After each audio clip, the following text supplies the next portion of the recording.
President Putin has announced that a deal has been reached to end the war in Syria. The fighting, which will stop at midnight tonight, will exclude banned terror groups. Good morning. Good morning. We've talked the whole night through. Tributes are paid to Debbie Reynolds. The actress who starred in Singing in the Rain has died just a day after her daughter Carrie Fisher. And concerns from Britain's leading GP that patients will have to wait more than a month to see their doctor this winter.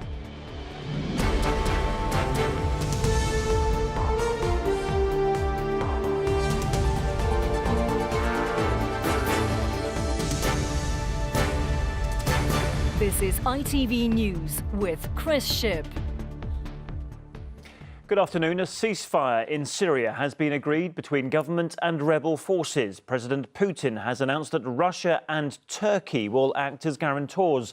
The ceasefire is expected to begin at midnight tonight. Sally Lockwood has the latest. War and fear is all some of these children have ever known.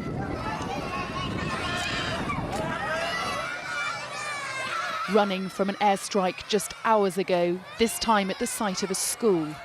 But now new hope that in just hours' time, a truce may finally end scenes like this.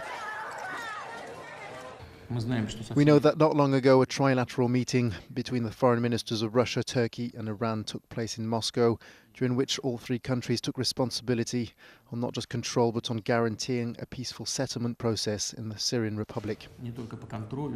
Previous attempts at a ceasefire have collapsed, some barely lasting hours. While those occasions were brokered by the US and the UN and often loosely agreed by Russia, on this occasion it's Russia that's done the brokering, and that could make the difference. The conflict has lasted more than 5 years and killed more than 500,000 people. And during this time, the relationship between Turkey and Russia has become increasingly strained. But earlier this month, Moscow and Ankara negotiated a ceasefire in Aleppo that led to tens of thousands of civilians being evacuated. And today, Turkey and Russia are acting as guarantors in this plan as well. It seems Turkey's desire to overcome Kurdish forces and Russia's desire to be a major power in the Middle East have proved greater than their differences. The ceasefire doesn't apply to terror groups such as so-called Islamic State. But it does cover rebel-held areas which have endured years of bombardment and bloodshed. Russia has agreed to reduce its military presence in Syria, and the truce begins at midnight. Sally Lockwood, ITV News. Tributes have been paid to Debbie Reynolds, the Hollywood film star who's died at the age of 84. Her death comes just 24 hours after her daughter, Carrie Fisher, died following a heart attack. Reynolds, whose Hollywood career spanned more than 65 years, is believed to have suffered a stroke. Suzanne Verdi looks back at her life and career.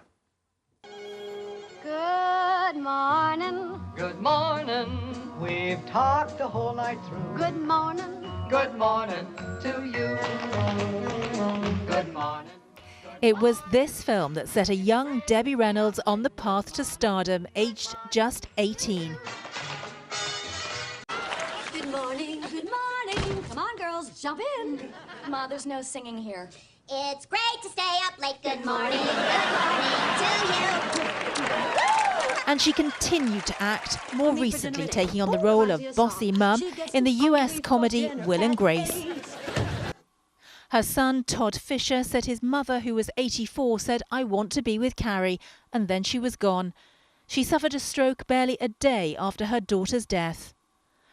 Earlier this year, Reynolds was said to be frail by her family and had reportedly suffered 2 previous separate strokes in 2013 and 2015. Debbie Reynolds forged her path to stardom after being spotted at a beauty contest aged 16 and moved to California with her family, where she got a contract with Warner Brothers, and the rest, as they say, is history. Speaking in Beverly Hills in 2011, she talked about her love for Hollywood and saving some of the most iconic film costumes.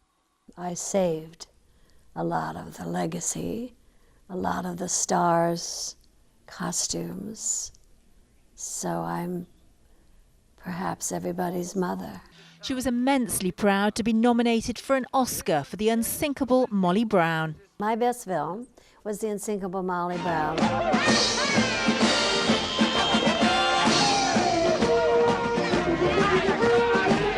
was lucky enough to get that part and nominated for an Academy Award. So that was my best film. Well, Singing in the Rain was the top film that I made when I was just 18 years old. And despite her many successes, it's perhaps that film that secured her status as a movie star and Hollywood royalty.